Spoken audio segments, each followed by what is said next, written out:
Hormones అనేవి ఎలా Boost చేసుకోవాలి? అసలు హార్మోన్స్ అనేవి మన డైలీ రొటీన్‌లో ఎంతవరకు ఉపయోగపడతాయో తెలుసుకుందాం. ఓకేనా?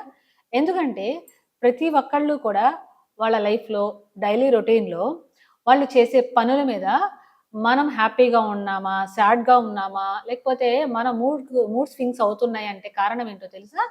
వాటికి హార్మోన్స్ చాలా ఇంపార్టెంట్. అవి హార్మోన్స్ మీద డిపెండ్ అయ్యి ఉంటుందన్నమాట.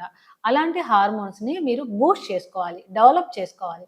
వాటికి మనం ఏం చేయాలో తెలుసుకుందామా ఈ రోజున?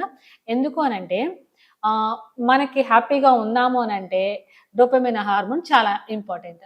అలా హ్యాపీగా ఉండాలి అనంటే మనం ఏం చేయాలంటే ఇప్పుడు మీరేదైనా జాబ్ చేస్తున్నారు, లేదా బిజినెస్ చేస్తున్నారు, లేదు హౌస్ వైఫ్‌గా ఉన్నారు. ఎలా అయినా పర్వాలేదు కానీ మీరు చేసే పనిని ఎవరైనా గుర్తించినప్పుడు ఎంత హ్యాపీగా ఉంటుంది. కాబట్టి డోపమైన్ అనే hormone this called reward hormone అని అంటారు. సో, డోపమైన్ అనే హార్మోన్ అనేది మనం చేస్తున్న పనిని ఎవరైనా గుర్తించినప్పుడు, లేకపోతే మనలో ఉన్న ప్రత్యేక లక్షణాలను ఎవరైనా గుర్తించినప్పుడు, ఆ డోపమైన్ అనే హార్మోన్ రిలీజ్ అవుతూ ఉంటుంది. సో, కాబట్టి అంతే కాకుండా మనకిష్టమైన సాంగ్స్ విన్నప్పుడు కానీ డోపమైన్ హార్మోన్ రిలీజ్ అవుతూ ఉంటుంది. కాబట్టి ప్రతి ఒక్కళ్ళు ఏం చేస్తారంటే డైలీ మీరొక గోల్ సెట్టింగ్ అంటే నేను ఈ రోజున ఇది చేయాలి అని గోల్ పెట్టుకోండి.